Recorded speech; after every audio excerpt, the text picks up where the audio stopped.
Right, bro, this is the forest thought of the day, and I think you'll find this one interesting. So, this comes from the book The Psychology of Money, and the basic idea is whatever the thing is you're aspiring to get, so whether that's, let's just take Andrew Tate's Bugatti for example. Nobody cares that he has a Bugatti, but everybody is interested because they think how cool it would be if they had a Bugatti. So, say there's the person driving the Ferrari. You don't look at that person and go, when you see that down like driving down the street, which is a rare sight.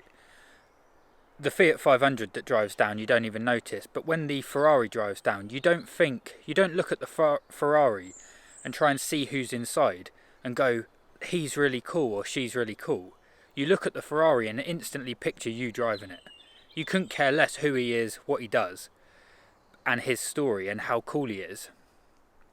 And Tate Man knows this very well, and his business model is kind of based on this. So people aren't looking at Andrew Tate in his really nice Bugatti going, oh, he's so cool. They're going, how do I get one of them?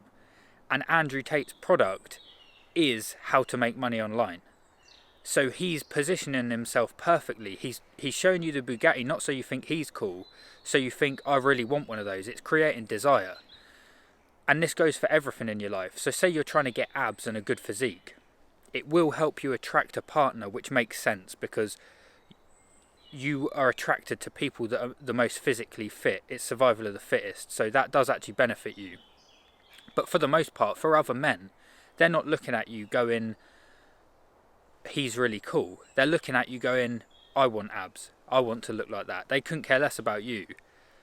So that's the point. So when you buy these things or you go after these things, think about, nobody actually cares about you. And normally when you see the Ferrari, it's some fat middle-aged man because he spent all his time making the money, neglected his health, and thinks he can buy respect from other people when really what he's buying is just desire. So other people just desire what he's got. And then they'll go to work, graft to get the money or whatever it is, start their business, neglect their health, and then they get the Ferrari as a fat 45-year-old man, and the cycle goes on. So it's worth just considering this. Obviously Tate Man's got it right because he's got his physique, he's got the money, and he knows the game. He's a very smart man. But you need to know this because it's the psychology aspect of it. Are you trying to get the thing, the nice house, the car, the physique? Because just take body for example. If you're trying to get abs or get shredded for the gram, whatever it happens to be, are you doing that because of the health benefits? So do you have a lot more energy? Are you able to play with your kids better and have better interactions with people because you haven't got brain fog? Or are you trying to do it because of your ex 5 years ago? You want her to see you on Instagram with a cool picture in the sun. Do you know what I mean? On a holiday that you can't afford. So people aren't interested in you. They're interested in how they would feel if they had your thing. And then they're going to go and try and get it the same. And I see a lot of people trying to get things that aren't actually for them. They're for the benefit of others. So if you really meditate on this and think about it, you can eliminate 90% of pointless goals because you're actually doing it for some other reason. It's not for your own benefit. So it's worth thinking about.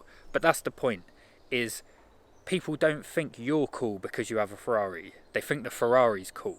So you're just promoting Ferrari. That's all you're doing. By having a Ferrari or a Bugatti, you are just promoting the company because there'll be other men. Every time you drive down the road, if you get it, you do the business, you make a load of money, you buy the Ferrari. You're not driving down the road as a cool guy in a Ferrari. You're just a billboard for Ferrari. Now, if it does benefit you, if you have a Ferrari, like for example, I've had a Honda Fireblade motorbike, which is a race bike, very fast, high-spec bike. I had an old one because I'm not a rich man, do you know what I mean? So I had the one that I could afford, quite an old model, and I couldn't care less. It had quite a cool paint job on it. It was a replica from a racer. We go to the Isle of Man TT. Anyway, that's irrelevant. But I didn't buy it because of the paint job. It could have been smashed up. I've had bikes that are literally lack appeal, smashed up, but they ride good. And that's good for me because I'm not buying it to look cool. You get posers, and I know plenty of them in the bike community. They buy the motorbike so they look cool. But I've realised nobody actually cares when you talk about, when you go to a bike meet and you talk about bikes, they don't go, oh, you're really cool because you've got this bike. They just go, oh, that's a nice bike, I've got this bike, and then tell you what they've got. Nobody cares about what you've got. They just care about, can I get it? Because it looks cool that he's got it. So I hope that makes sense. You think you're buying respect, and I guess to some degree you are because you have the desirable thing, so it shows you've got the skill set to acquire it.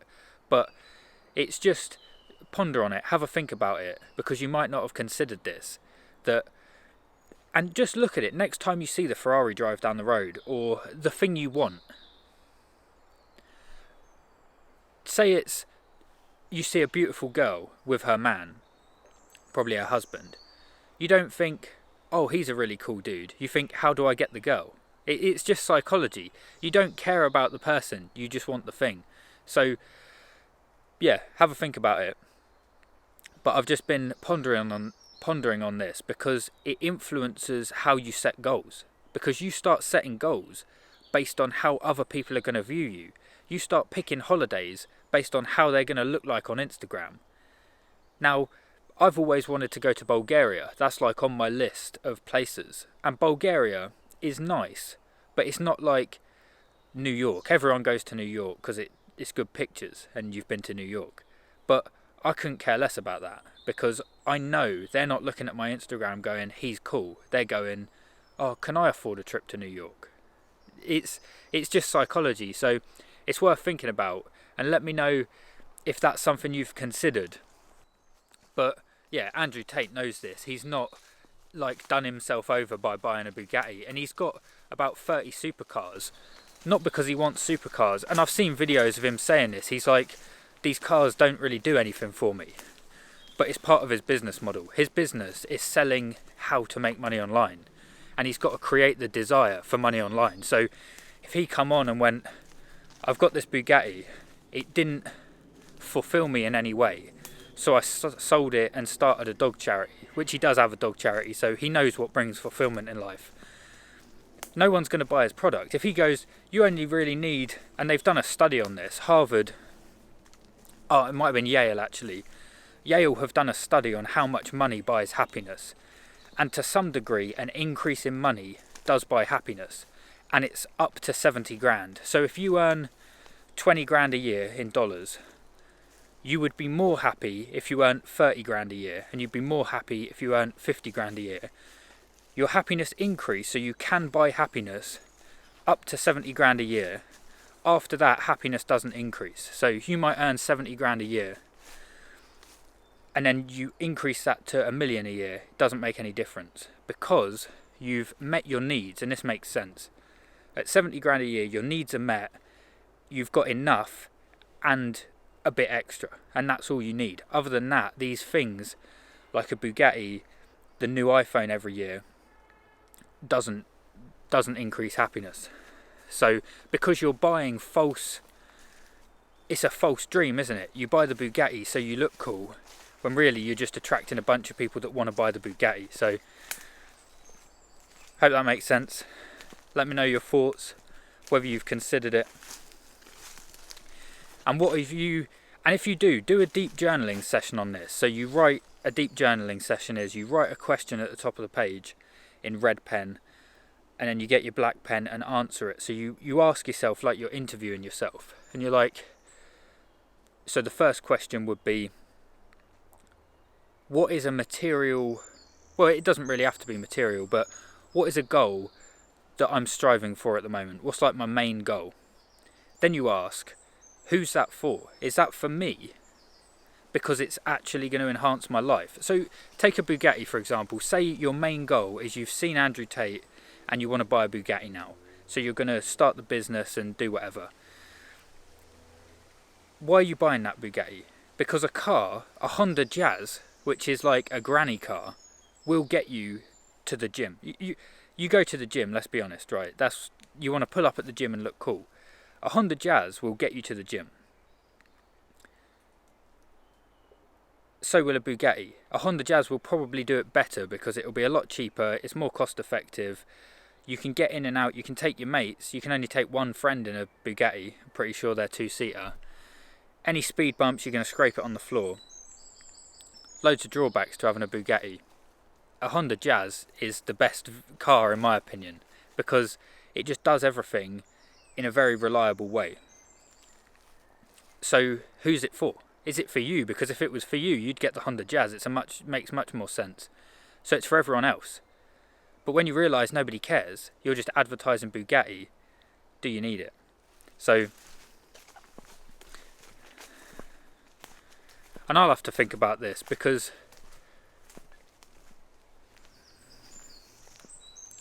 no, I think I know the answer for myself because with motorbikes, I buy the cheapest, oldest motorbike I can that's still safe and roadworthy. And normally the paintwork's dodgy. And I don't care about that. I don't care what it looks like. The leathers I wear are like hand-me-downs from my brother.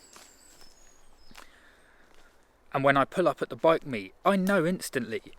Nobody cares about what bike I'm riding or what leathers I've got, what helmet. Like my uncle, and this is down to your finances. If you can afford it and you're not sort of going out your way to do this, then it's fine. I'm all for buying nice things. But if you're doing it strategically for validation, it's not having the effect you think it is. But my uncle always has really nice motorbikes. And he's financially able to do this, so he's not doing it for validation. He's an introvert anyway, so he doesn't really want the attention.